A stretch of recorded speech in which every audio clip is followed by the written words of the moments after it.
You all please introduce yourselves.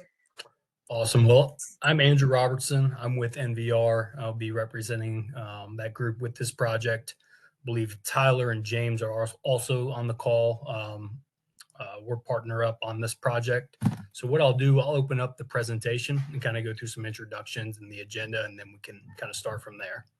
So get this opened up.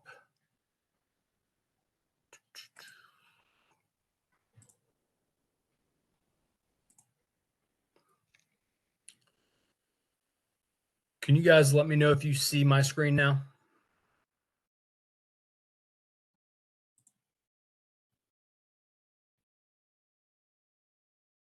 I can see it. Okay, perfect. So James is loading up as well. He'll be here shortly. Okay, well, again, I'm with Ryan. I'm with NVR Ryan Holmes, and then Tyler, I think you're on. If you want to kind of give everybody that hasn't been on the last couple community meetings just a quick rundown of who you guys are and your team.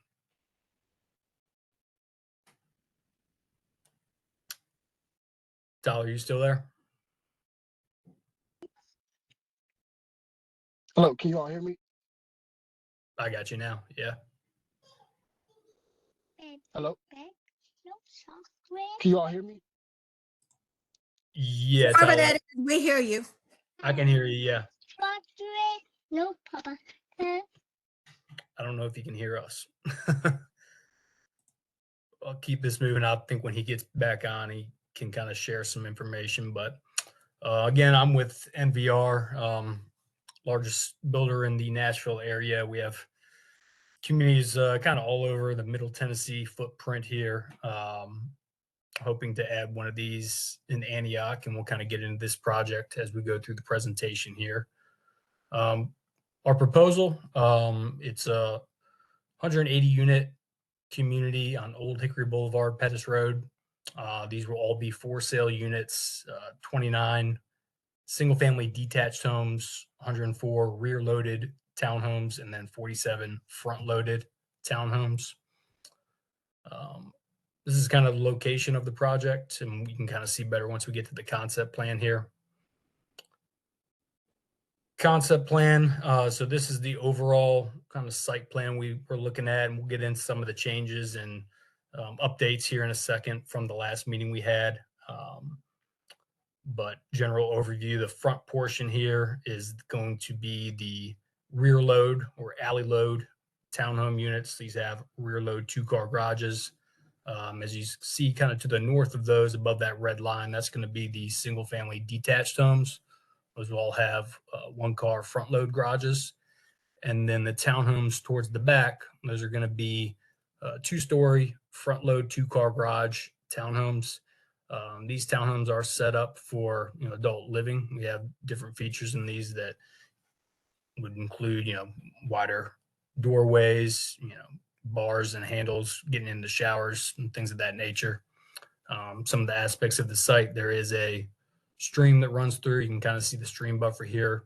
TVA easement that runs through kind of the south portion of the property. We do have a trail system kind of up towards the northeast area here. Dog park kind of situated towards the back here, and a few courtyard open spaces that separate the townhomes and the detached units towards the front there. 2 entrances, one right at the intersection here where you see the traffic circle that I'll get more into here in a second. And then the second entrance kind of just north of that, closer to the detached homes. This is just a kind of zoomed in view of the front portion of the site. We just got this from the scoping report from NDOT with the traffic circle. This is kind of what the laneage would look like on that traffic circle. So you can kind of see off to the left of the screen there. This is, again, just a zoomed in portion of the rear of the site. Now you can kind of see that trail system that kind of wraps around the back side of that stream there. And again, those townhomes are all the 2-level 2-car front load garages that are set up for the adult living. The dog park is situated in that pocket park kind of in the middle there. We'll get into a little bit of that additional information here in a second. These are just some conceptual renderings and locations, again, of some of the amenities. The dog park, we do have a playground up front, one of those courtyards that is in between the detached and the townhomes towards the front. Again, walking trail system that goes around the back of the site there. And we'll have some fire pits, seating areas, gathering areas in some of those courtyards up towards the front as well. All right, getting into some of the updates from the last community meeting we had. There's been some concerns. I've been hearing some issues or concerns with flooding, current flooding at the intersection, as it is constructed right now, where you get some heavy rains and it does flood that area from time to time. We would be kind of reconstructing this intersection and putting in the traffic circle here. With the install of the traffic circle, that comes with, upgraded storm infrastructure to be able to kind of divert some of that stormwater off of our site into designed stormwater management facilities on the property. Part of the plan, I'll get into a little bit further detail in here in a second, is we do have plans to set up some landscaping berms and kind of site buffers along the frontage of the site there. Looking at kind of 4 to 6 foot tall landscaped berms along the frontage there that will all be designed with the grading and drainage plan. Again, that's to further redirect stormwater coming off our site into proper drainage facilities on the site rather than allowing that to flow into that intersection. Combination of kind of reconstructing the traffic circle, landscape berms, and upgraded stormwater infrastructure, I think will mitigate a lot of the flooding that is observed in that intersection now when we get these heavy rain events. Another concern that was voiced in the last community meeting was just, the site buffering from Old Hickory and kind of Pettis there when you're coming around that corner. Went out to the site, took a few pictures here. So our plan is to, you can kind of see in the middle rendering there, to create some more additional landscaping berms. Again, these would be 4 to 6 feet tall with, a mixture of trees, bushes, shrubs, kind of have a little picture rendering there in the middle of kind of an example of what those would look like when they're all finished out. In addition to that, all of the townhomes that are closest to that main road, those are all front facing. So when you drive by, you see the front facade of those, and you wouldn't see the rear or the sides of those, which will present better as you have people driving by the site. There's questions on kind of how far off the road the closest townhomes are. So scaled it off on our plans. The closest townhome building is about 100 feet from the edge of asphalt currently. So I went out and measured that out on site. As you can see, 100 feet went to about where that church sign is in the picture there.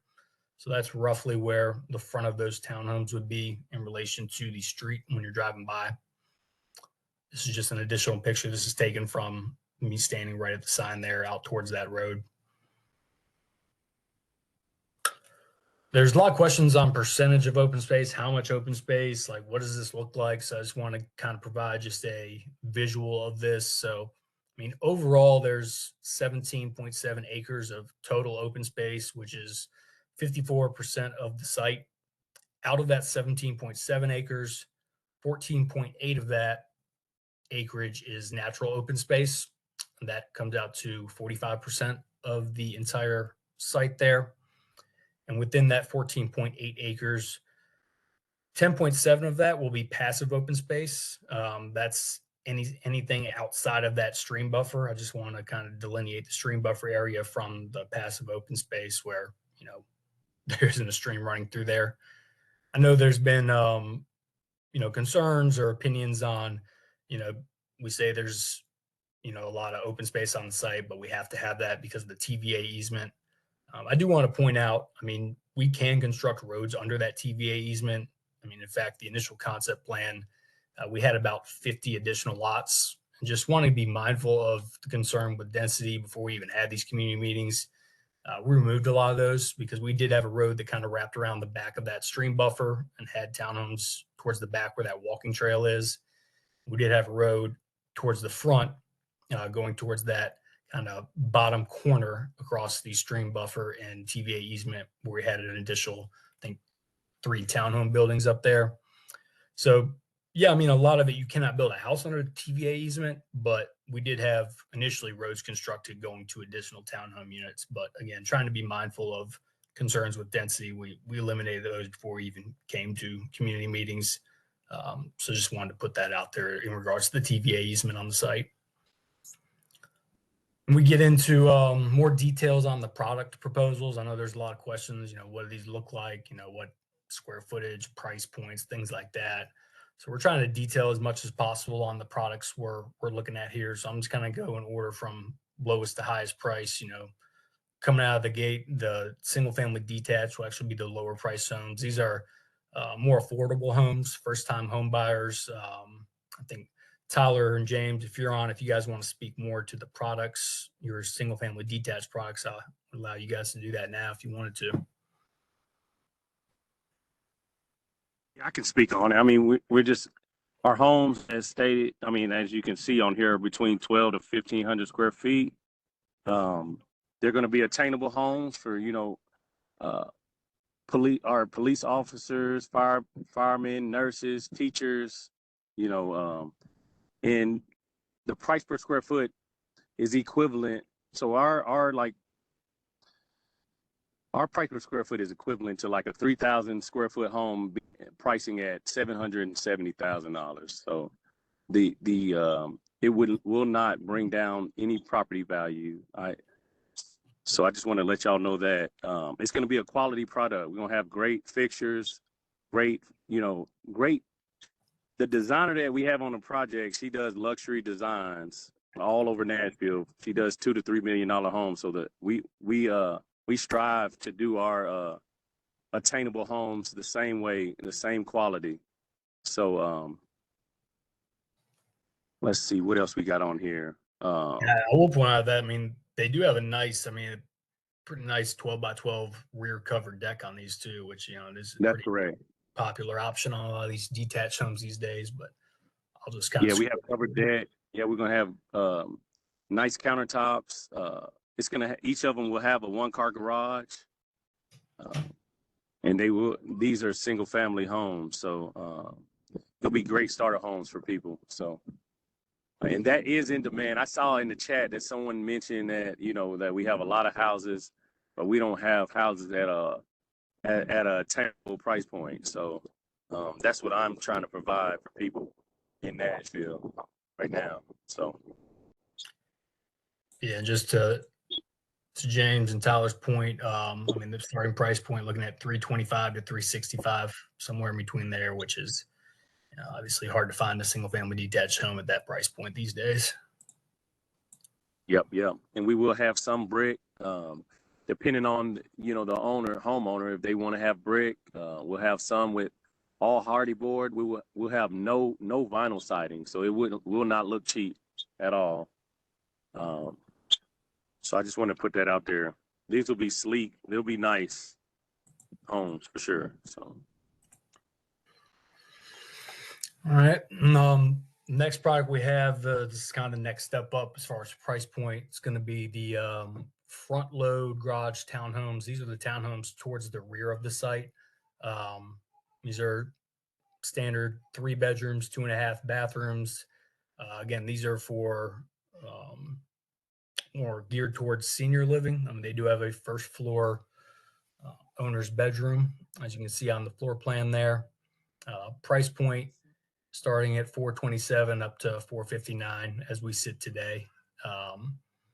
The footprint of these townhomes is a 28-foot wide townhome by 63-foot deep. And these also have the option for a 12 by 12 rear covered porch. Square footage wise, you're ranging from 1781 up to 1912.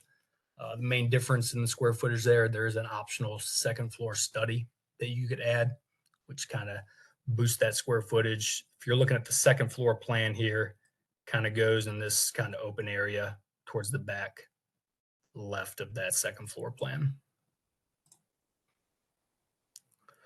Some renderings here. This is actually a picture from one of these. These are called the Carolines in our product catalog. So these are the Caroline townhomes, kind of what they look like, fully built out.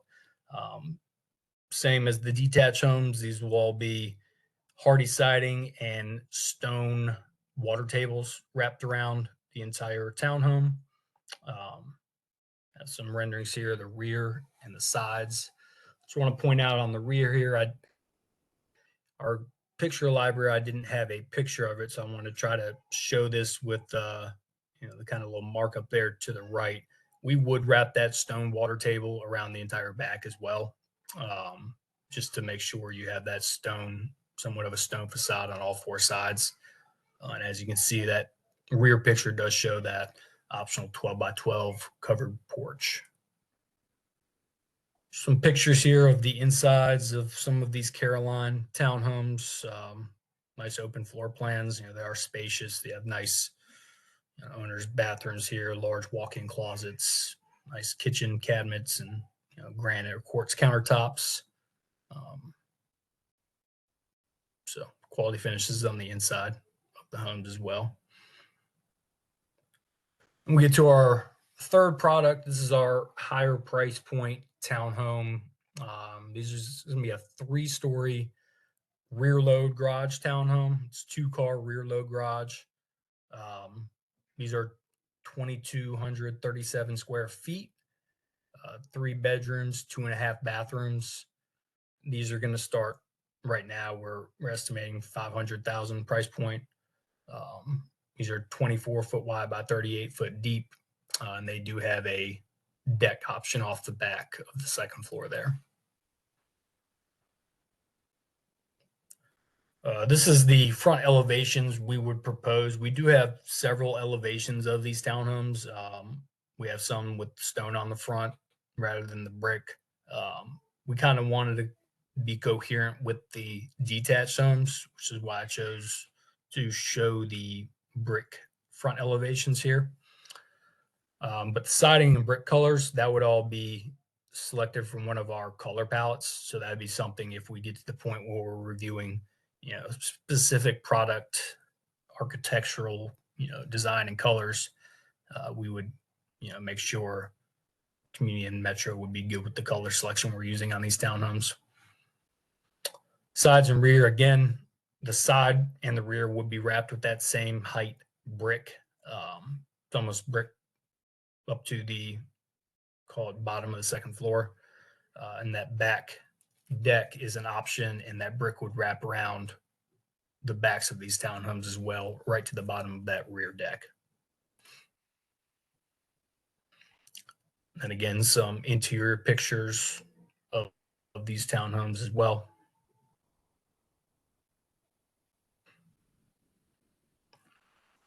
Update, though, on the last community meeting we had, there was a comment that we want to make sure, went over, we are going to be relocating the historical cabin that is kind of up in this area right now down to where the star is in this open space.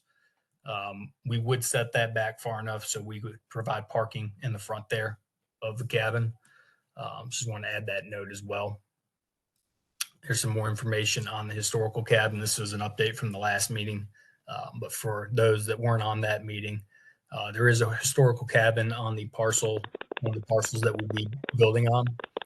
We have discussed this with Metro and the historical committee with this, and they have recommended that we could move this to that site that I showed you on the last slide to preserve that, kind of put a historical landmark in front of it at that point and provide some parking in the front, to preserve that historical aspect of the site.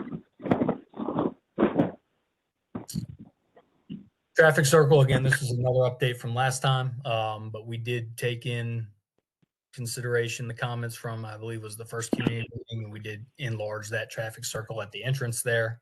And I showed you on the previous slide kind of what the laneage would be, how the lanes would be set up on that traffic circle going into the community entrance there. We have gotten to the point we gotten a full scope from NDOT for the traffic study for this traffic circle to properly size and install this per their recommendations. So we are ready to pull the trigger on that pending community meeting and kind of next steps here. another item from the last meeting, the church that's on site, we cannot salvage. We can't keep this church, just liability reasons and insurance wise for, building new homes and having people want to go in there and use it.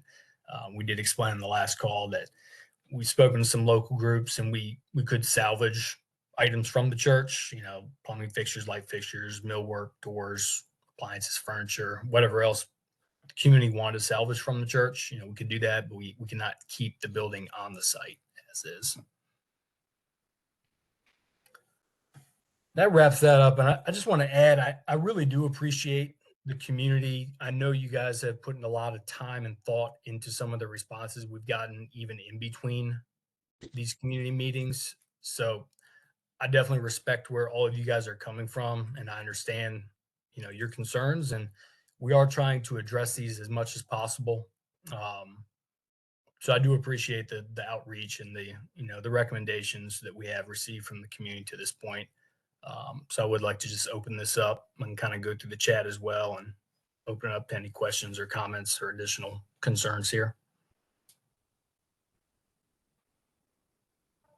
Great. So if some of you, and you may want to just go ahead and read them out in the chat too, because if they put questions there, then they may not want to read it out. But if you do have some questions or some input, please go ahead. Hi, this is Whitney Campbell. Can you hear me? Yep. Yes, ma'am.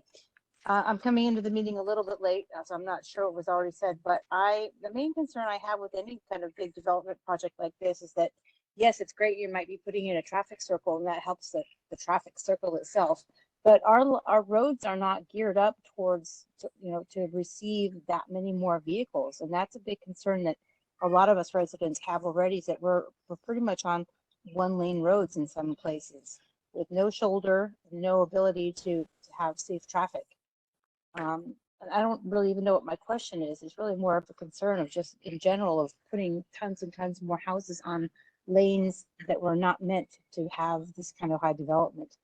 I don't know if that's even a question for you, Antoinette, how you can address that. I will I don't know how to. Okay, go ahead.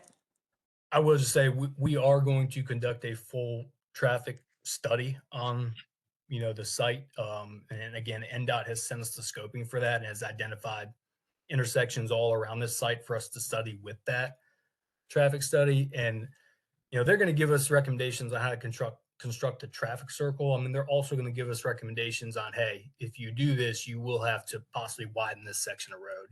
And we are going to have to follow those recommendations ultimately. So it wouldn't just be us saying, hey, we're going to come in and put a traffic circle and that's it. We are going to have to follow any recommendations that come from this professional traffic, engineer that's going to do this traffic study. I believe there is. Go ahead. I guess what I would like to see then, if that really is the case, that happens, that the study really needs to look at the overall community, not just your particular project, because when you put in one little section where you widen the road, well, that doesn't help for the next section, which then becomes a bottleneck where they're not widening the road. So I'm not really sure how even just fixing the one little section addresses the overall concerns that the community has about higher traffic. No, yeah. So let me put my 2 cents in, since you had asked me something earlier, Whitney. I know the community would love for somebody to do a magic wand and all of the roads are fixed at one time, but that's not going to happen. People are running out here.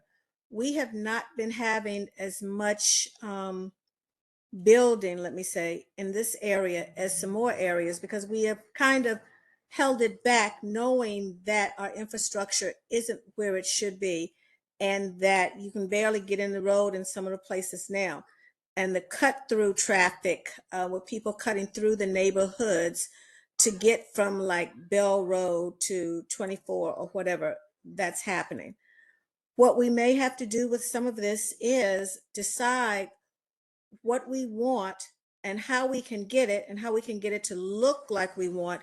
And then as these things go, as these are worked on, we can get sections of the road fixed and get some things done. I know that that is not ideal, but I will tell you, you're not going to wake up the next day and all of the roads are going to be huge and wide and wonderful. That's just not going to happen. So I agree. what I It's look more at that when I look at this, what I look at is trying to see, because I know that red light on Pettus and not Pettus, on Burkett and Old Hickory were done from some of this. So some of the things that we can get when developers want to come out and put things in our area, then in order for that to happen, we can say these are some things that we want. And that's the beginning of how we can get some things. As long as it looks, and we try to make sure that it looks like something that we like in this community, and then add some of the other onto it, and then as it goes, we'll get pieces and pieces. We're not going to get it all at one time. And I can't say stop, no more building here at all, even though I know that that's what some people want.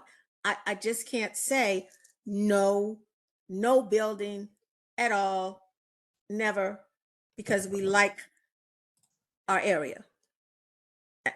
And I know we do, but that's, Antoinette, this is Hannah. hey, Hannah.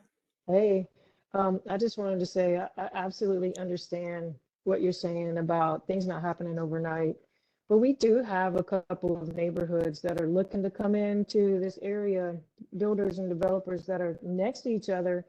And sometimes we try to ask those guys to work together to make it make a better implementation and a better plan working together. And I know that's tough also, and I know that's not something that you can always control, but those are the kind of things that as a community we're really reaching out to and trying to understand better how we can support these developers and helping our area get better and safer and all. And that's the piece that I think we're looking at, not just looking at the snippet that, you know, you guys, Mr. Andrew, that y'all are coming in to do.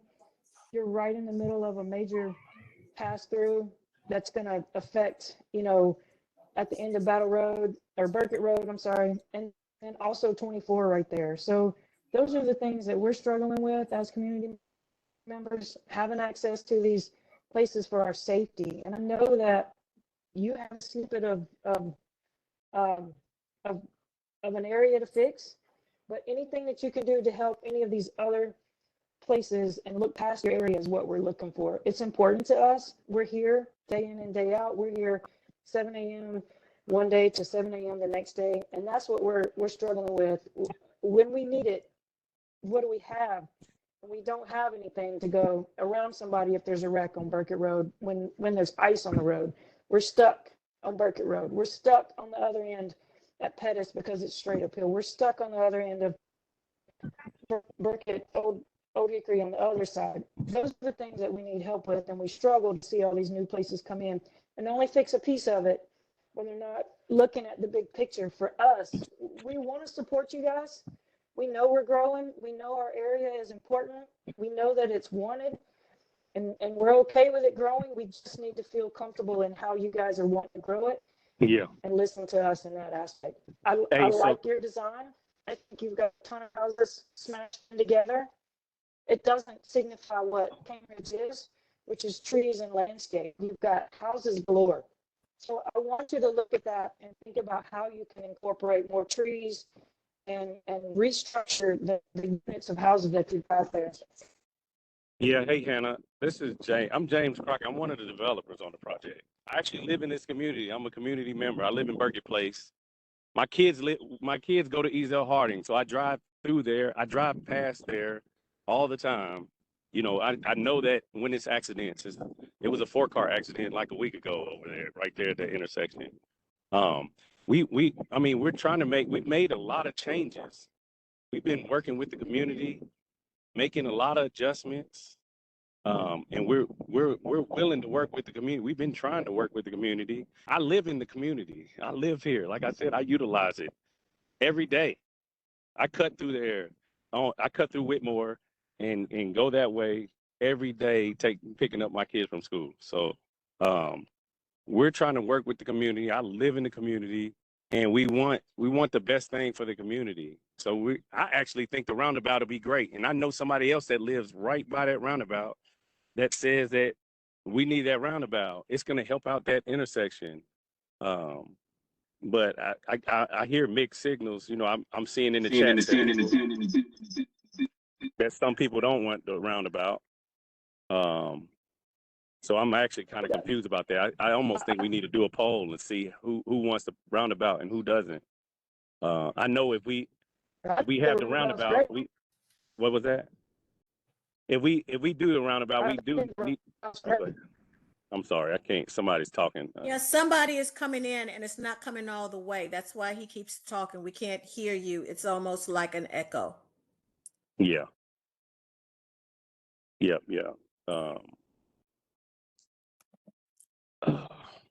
But I personally live on a roundabout, and so I actually like roundabouts. I find that it works. I watch the traffic, and for me, it works. And so that to me is not my issue. I like that you're going to do the roundabout.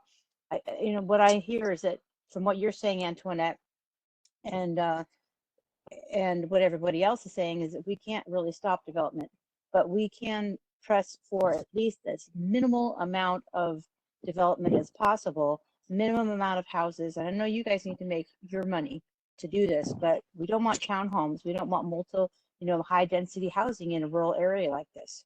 So yes, I guess you guys get to develop the land to some extent, but we would just ask for the minimal amount of houses on that property and the maximum amount of, we don't want to have to even see it. It's from the road if we can get away with that. Yeah.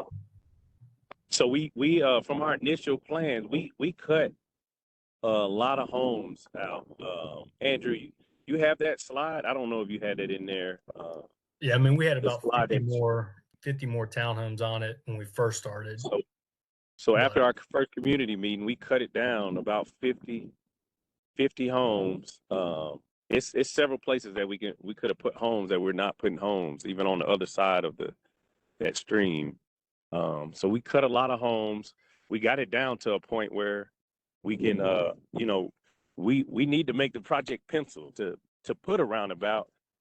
I think the roundabout is a great thing, but like I said, I've been seeing things in the chat showing that some people don't think we need a roundabout, but I don't know if they actually drive around there because I drive it every day. So, well, I guess I go that way, or I go down Cane Ridge. So I go both ways, but I'm driving through those areas every day. Can someone else talk? Yeah, Can someone James. else talk? There's people with their hands up. Yeah, this is Saman. I just want to clarify. Okay, I'm sorry. I saw Andrew with his hand up, and then I saw Brent with his hand up. And then I saw a Stamen, I believe, with his hand up. Yeah, that's me. Saman. Okay. Yeah. So, James, we have brought this up in the other comment, and Council Representative Lee, if you go in our Facebook, you will see over 40 people talking about this project in our group as well. You have received many emails as well. I'm aware of that they have people have told me that they have sent you emails. The reality is the roundabout, all those things might sound great. The amount of density that this project is introducing in the heart of Cambridge. James, you live in Cambridge. When it comes to the heart of Cambridge, we do not want this density. I know you remove 50, but you're 84% townhouse. That is the highest density ever proposed in the heart of the Cambridge in entirety of the Cambridge. That does not exist at all. And this is going to set an example for more and more and more and more high density, because if this gets approved, Council Representative, the next one going to say, how about you approve that one? So I'm going to approve this one as well. How about you approve the other one? They approve it as well. Then we figure out, instead of all this beauty of these properties and all of those things, we will end up with a large section of just townhouse and high density. That's going to be a big problem.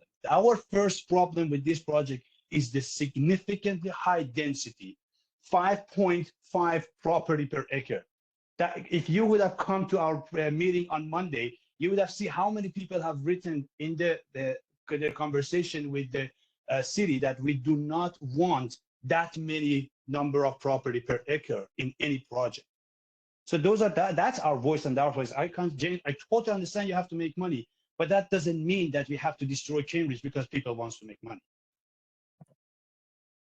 Hi, everybody. I just want to, I see that we have a lot of hands raised. I'm going to be asking everyone to speak in the order in which they raise their hands. So if you would like to speak, you can hit that little hand icon at the bottom of your screen to put yourself into the queue. The next person I have is Whitney Campbell.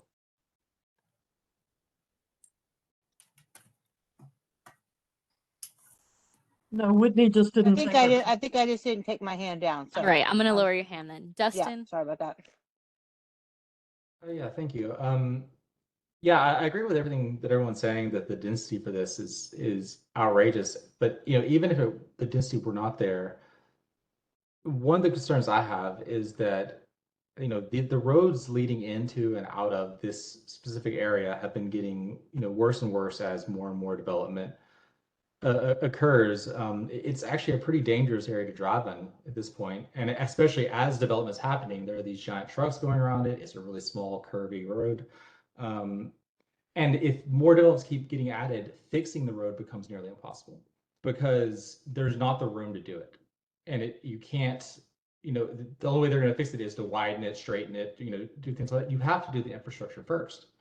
Like you can't say, oh, it doesn't happen overnight. No, it doesn't. And that's kind of the thing. You have to invest and take the time to build the infrastructure so that you can build these developments around it. If you just throw all the developments everywhere, then you lock yourself in. And then, you can't later go back and do it because like, oh no, there's development here. We can't expand that way. No, we can't straighten it here because there's this other thing here. Like you have to do it first. You can't go the other way around. It's impossible. So, saying, oh, that doesn't happen overnight, we have to plan for that in the future is the wrong way to approach it, and why I have to strongly oppose this, because we have to fix that first. That we're trying to contribute to that too. I mean, that's kind of where a lot of the road improvements come from is new developments, honestly. I mean, we get a development approved, we're going to be conditioned with road improvements, infrastructure improvements, things like that. I mean, I can't improve the whole road on one development. I can do our part, but I mean, we're trying to offer something to try to, put a piece of that puzzle in place. Melanie, who did you have next in the Juana, go ahead. Hey, everybody. The issue as I see it is that 50 years and longer ago, Metro did really poor planning and did not improve the infrastructure when Metro still did its own road paving and improvement. And that was when it was Public Works years ago. Fast forward to today, and the cost of roadways, the pavement and the asphalt is now owned basically by one company in the state, and it's one of the most expensive endeavors that can happen related to infrastructure. So now we're in a position where we demand more of developers because that's the only way Metro ever improves a road. And so the developer, in order to develop it all, then gets pushed to do more density. And we just keep compounding the problem more and more and more, like Dustin was talking about. It's a vicious circle that's not solvable that way. And in this one, the only solution that I personally see is for y'all to cut the density down by about a third, at least a third, and then share the cost of the roundabout, the traffic circle, with another development. But the traffic studies don't actually tell the truth because they go out a certain radius from the development point, and they have confirmed to us that they don't count the traffic from just beyond that radius that is adding to everything. What we know is it's like throwing a stone into a quiet pond. The ripples go all the way out as far as you can go. They don't stop at a certain radius from where the stone dropped in. So I think your developers, you're going to have to sort of forgive our frustration, but we didn't start this problem. We're just the ones suffering it every day. And Jim, I don't know how you can say you live in this area and be okay with doing this to this area. That really troubles me. And I graduated from EZEL, so I understand the path you're talking about, but this is simply too much. The people on the inside 3 rows of this proposal, when they look out of their front or rear door, the north or south side, the only view they have is other townhomes. That is completely inappropriate for this area. They literally won't be able to see anything else. And y'all have left so little room between the buildings and the front yards that it will not even allow a tree to be planted. And every picture, I want to point out that every picture you have shown is showing non-native species. So a lot of that says to us that you don't really understand Cane Ridge and why people moved here and what it is that we're striving to protect. And if you don't understand it, you can't accomplish it. So maybe you can come meet some of us and walk around some of the areas and let us show you what is really, really important to us. Because the pictures that you're showing look like apartment buildings, or they look like ends of buildings that are just a flat wall with nothing on them, or they show that people aren't going to be able to see anything but other houses. You know, that's just that none of us, including our council member, live in that kind of place right now. There is no place in Cane Ridge that looks like what you're proposing. It is completely out of character for us. And I'm gonna shut up so others can speak. Thank you. Brandon, Patty, you're next. Yeah, it's Brant, Patricia, and yeah, thanks. Really, I'd like to, second pretty much what Tawana and a lot of folks have been saying, that it's too much, too dense, and townhomes are just entirely out of character in this community. We're trying to, keep at least some semblance of what we call Cane Ridge historically, and have some of this open space and scenic value. And this is just the antithesis to that. And plus, the roads, it's a 2-lane road. You're not going to do any improvements that are it's going to get worse. And the traffic circle, yeah, we could use a traffic circle or something over there, but it's not going to, it's going to get worse. It will actually negate any benefits from that. So, and also, there is something, what was that about the townhomes should be concentrated within? Right. Nashville is actively encouraging developments within a 1/4 mile of main corridors to promote transit-oriented development and reduce reliance on personal vehicles. And this transit plan that the city is trying to do, this subdivision will have no access to public transportation. I think putting that many people in a place that they can't access public transportation is not a good idea. One more thing, we live within 1.5 miles probably of this development.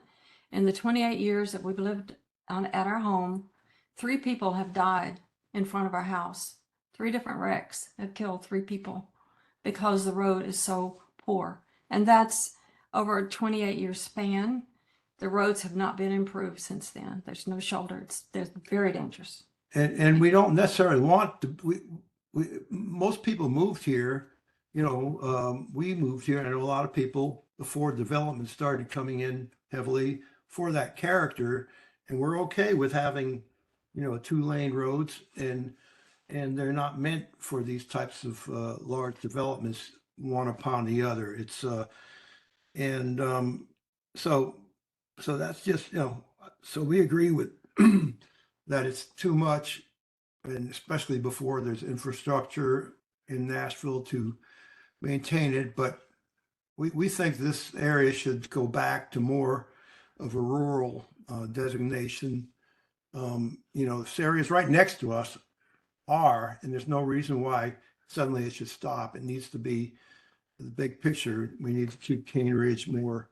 There needs to be more transition before we hit something with this kind of density. Yeah. Thank you. Thank you. George, go ahead. Hey, it's George Clark. Can you guys hear me? Okay. Yep. So I've been sideswiped on the road. The road's too narrow. Traffic studies are not going to do anything. What's the traffic study gonna do? Like, if it's a real traffic study, then we would all expect that the traffic study would just say no. So obviously they don't work because nothing's getting stopped and nothing's getting fixed. If a traffic study did any good, then there would be action taken and the problem would be getting better, and it's only getting worse. The schools, it's a big problem. Antoinette, you were saying be positive, say what we want. Okay. I hear a lot of people say they don't want this. I don't want it either. It's too dense. It's ugly. I mean, it's butt ugly. And I don't want that in the middle of my community. I don't want to have to drive by it every day. What we'd like to see, what I personally, and I have a lot of people that have heard me say this before that agree, is bigger houses, bigger yards. Put some $1 million houses over there. Are y'all scared? Like, invest in the community. We do have jobs here in Nashville that pay good money. Also, this community, it's not a starter home community, okay? We don't need starter homes around here. We've got elderly people here, and we have people that come here for their forever home that are doing things. They're buying properties, they're adding on to the homes, and they're making improvements. Homesteads and things like that are what's out here. There's horses out here. People are investing in horse farms out here. They're spending tons of money. Do you think they're doing that, expecting that you guys are going to stack houses? These skinny houses are the ugliest thing. I have to look at them in my backyard now. They should have never been here. And everybody agrees with me. And even the people that live in them skinny houses, I've talked to them people. None of them ever bought them houses expecting to live there long term. They're only buying them as an investment to sell them off, and then they're going to move away. We don't want that. We don't want a transient community. That's my piece. Elizabeth, you're next.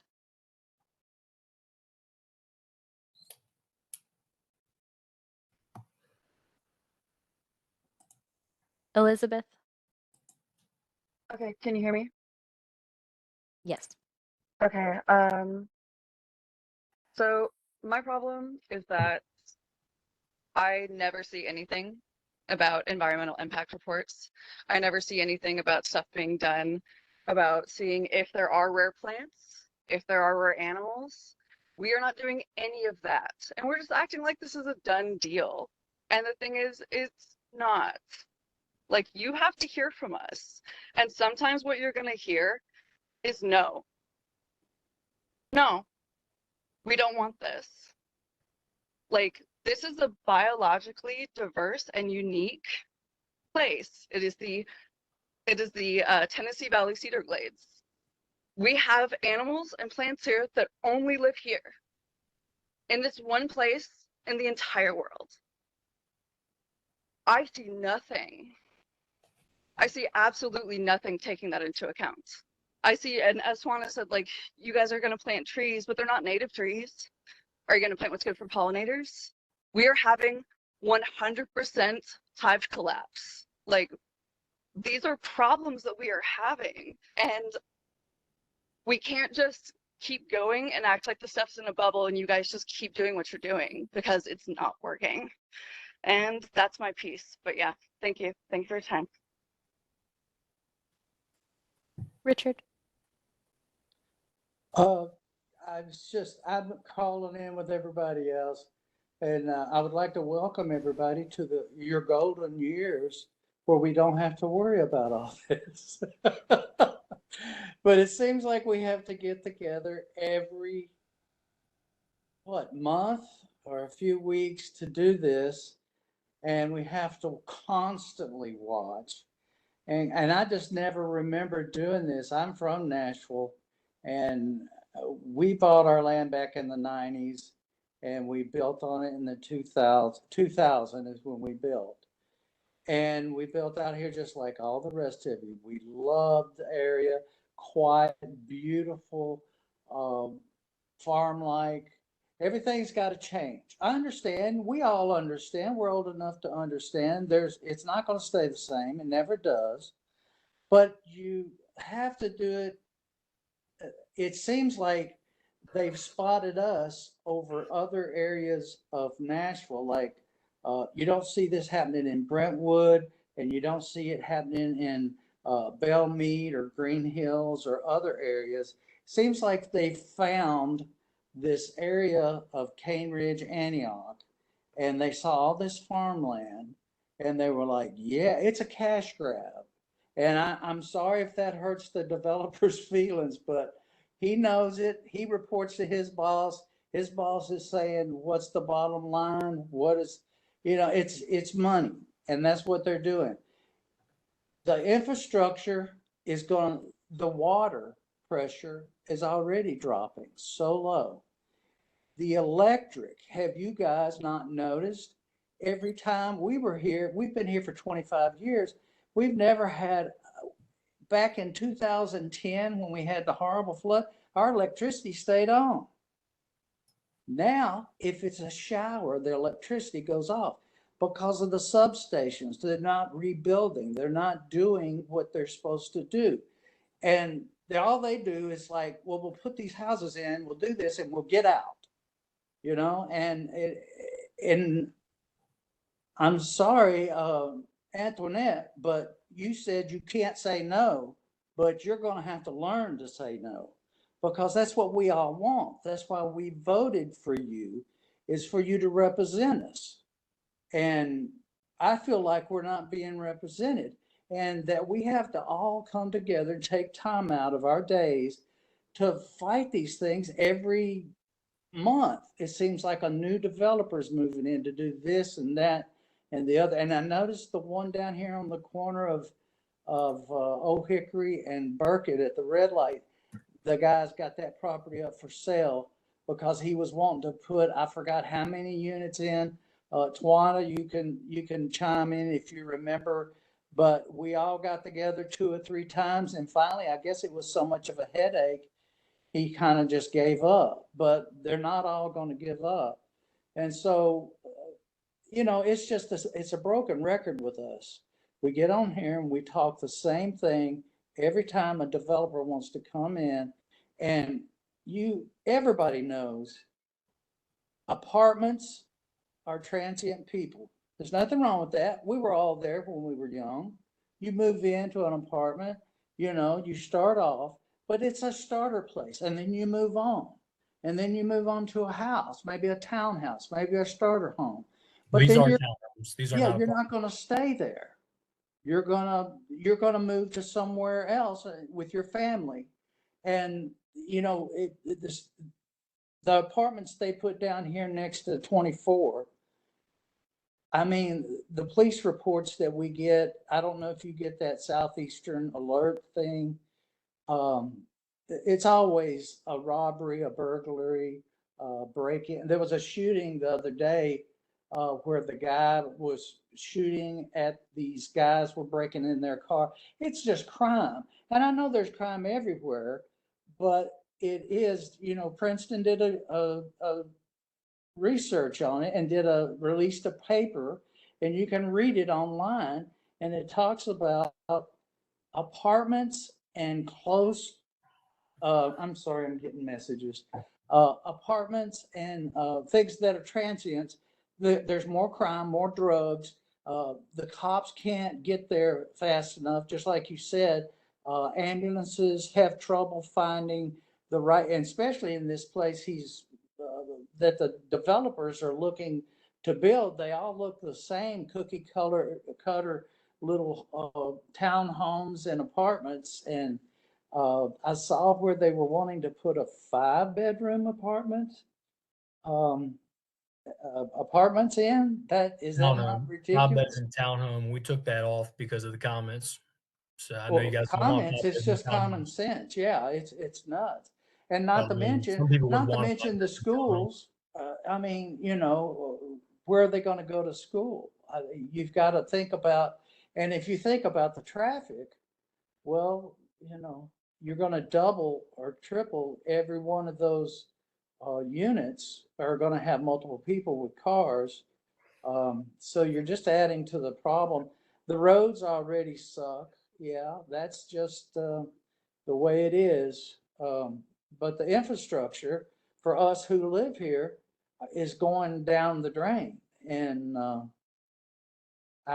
it's just the same old thing. Everybody's saying the same thing. Okay, Melody, how many more do you have in the queue? Because it is almost 7 o'clock, and I did want to make some comments about this as well. We do not have anyone else in the queue. Okay. This particular group has been very open to ask you about what some of the things are or what they can do to improve. I understand that you are saying don't build here. That's one way to improve. I also understand that you're saying, well, let's do big houses. And so, and I understand that's what you want. But that may not be what they're able to do. So whatever they're able to do, I think we need to be able to tell them, and I understand the houses, big houses, you're telling them, but we need to tell them about it to make sure that we are having whatever it is look our way. And I've had some comments about we're doing the same thing. There are some months when I don't have a meeting, but you usually meet when we're going strong, like once a week, because those are, and there are some of developers that are coming in that don't even get to you because I shut them down before they even come if they want apartments. I have said this before, I have only approved one set of apartments. And that was because the community worked with that group, and the community, the Cane Ridge group, said, no, this is how we want it to look. So we want these apartments. So I approve that. Those are the only apartments. There are other folks who have stopped. You said maybe they got bothered. Well, maybe it was because the council person wasn't going to approve that. So they decided to go on to something else.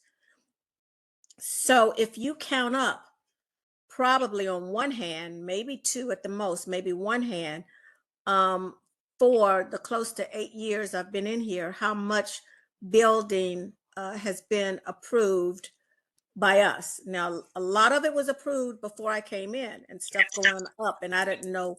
I'm like, well, where is that going up now? That was done before. But I will try to, and I will always, when somebody wants to bring something here, bring it to you all. If you don't want to listen or you don't want to hear about it because you think it's the same thing, I do understand that. But one of the things that I said was, it wasn't because I didn't bring it to you and let you hear about it. I know when I was in this community for umpteen years, I didn't know what was going on where because I didn't hear about it. I didn't have meetings. I didn't have a lot of different things. And so I wanted to make sure that everybody had a chance to give their input. And that's what we're doing. We have some developers who come back like 4 and 5 different times and making changes on the things that they hear to try to get it together with the community. And maybe they can't, and then we don't approve it. But we do need to look at getting what we can out of this and getting some stuff that's good for the community if we can do that and get some places in place. So that's one of the things that we're doing. We do have I'm two more people with I'm their trying hands to up. do, Yeah. okay, I'm trying to do also. So I will say to you that it is 7 o'clock now. I did want to hear from some people that we hadn't heard from before. And Melody just said that there are some with some hands up. I think she said 2 more. So let's listen to those 2 before we get out of here. And I guess it goes without saying that this group will be back again. Do you have who those are, Melanie? Yeah, Pam, you can go ahead and unmute yourself. Okay. Am I unmuted now? Yes, Miss Pam. Can you hear me now? Yes, ma'am.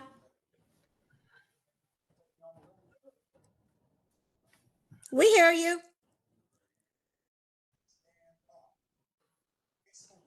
Hello? We hear you, Miss Pam. You're on.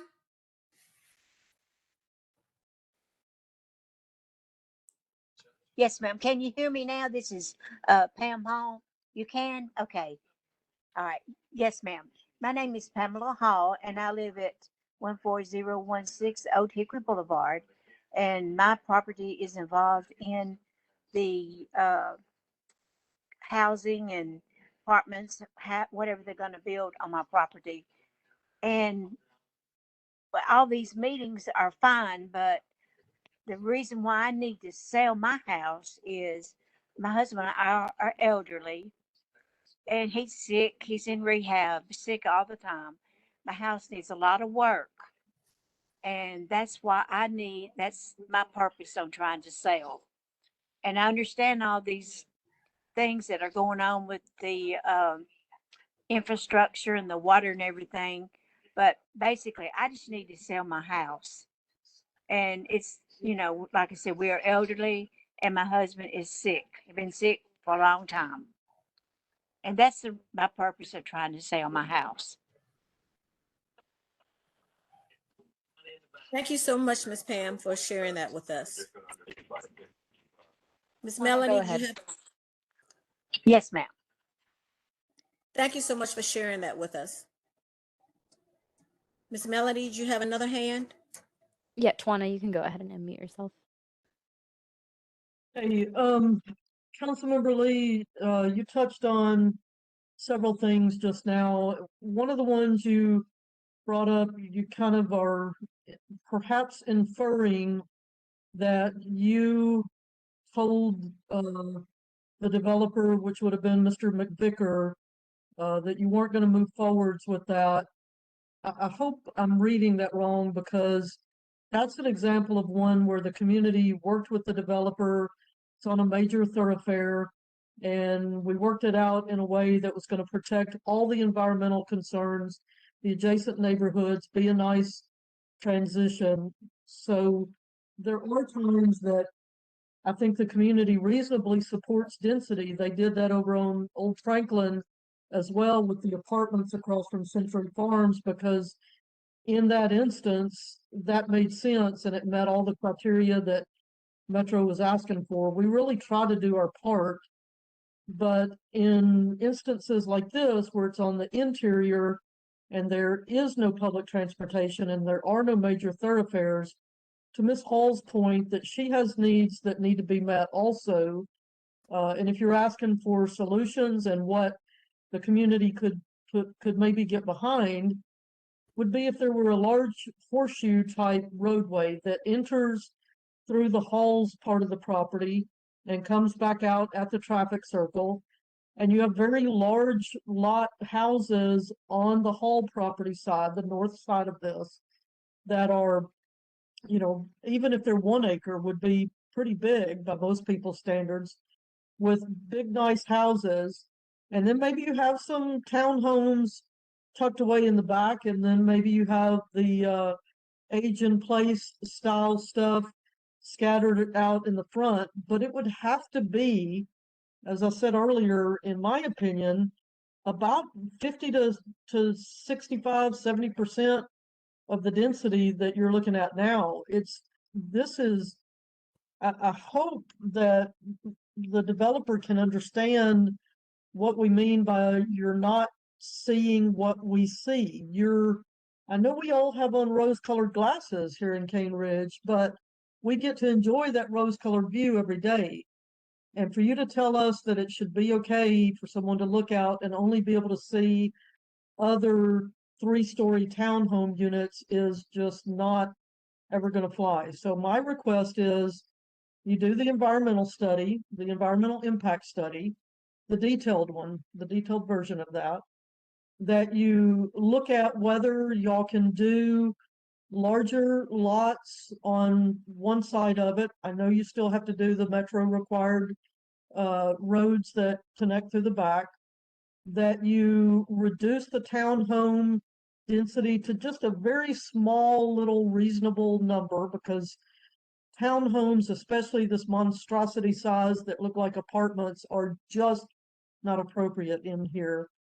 That you do some of the age and place appropriate things that don't look like a garage with an apartment on the back, and that you sit down with us and talk with maybe a small working group before going to all this trouble of having a big meeting again, because we're, as you see, pretty willing to speak our mind.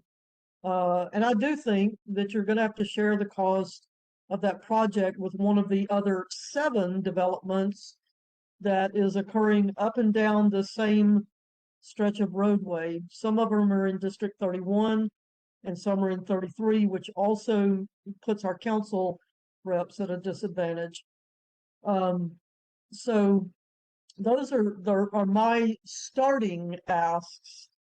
And then later we would want it to include things like making sure that we no more have any HOAs that still don't exist almost 20 years after they've started building. Like the Whistlers live in one and Hannah lives in one where I think it's at the 20-year mark, and it's going to be another decade before they finish. And all this time they've existed without an HOA and without representation, and that is not appropriate either. So I'm going to stop. And oh, one last thing, Councilmember, on all the emails that you sent out and on the council office event calendar, this meeting is scheduled from 6 p.m. until 8 p.m. And numerous people, if you're getting to see it in the chat, are saying they're okay to keep talking because they want to get to some resolution with this. Thank you.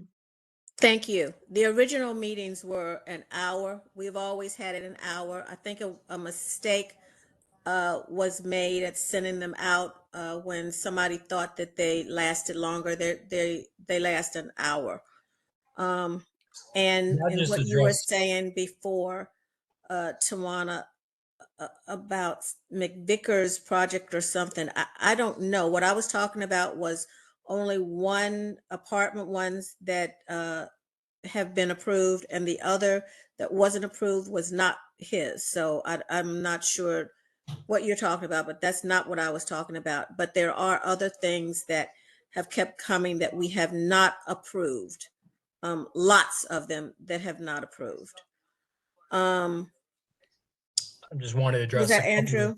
Yeah, just a couple of things. So the phase 1 report, we have done a phase 1 environmental report already on the site. There's no phase 2 needed for this.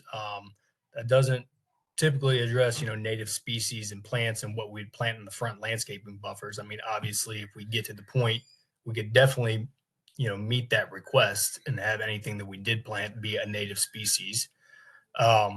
Sounds like less density is the big thing, and you guys don't want townhomes. I mean, I hear that loud and clear. What we can do is, we can reevaluate it and just see we're stretched right now. I'm just being completely honest with you guys. After the changes we have made, reduction of the units we already had, adding of the traffic circle, you guys don't care. You don't want to hear it, but I'm just from our side of it, we are stretched. What we can do is go back and see how many detached houses we can get on this to still make it, work. Cause there is, other financials to this. And if we can't really decrease the density, it doesn't sound like you guys want this unless there's barely any townhomes, and maybe like 100 is kind of what your target is. Is that too much, or is that reasonable? 100 units, or it sounded like that was townhouse units or 100 houses? 100 total units, townhomes and detached houses. We're at 180 now. I mean, Twana said not 50%, 60%. So, I mean, that's 90, 100. So I'm just trying to be I think that's worth a discussion, but we can't commit to something we haven't seen. understood.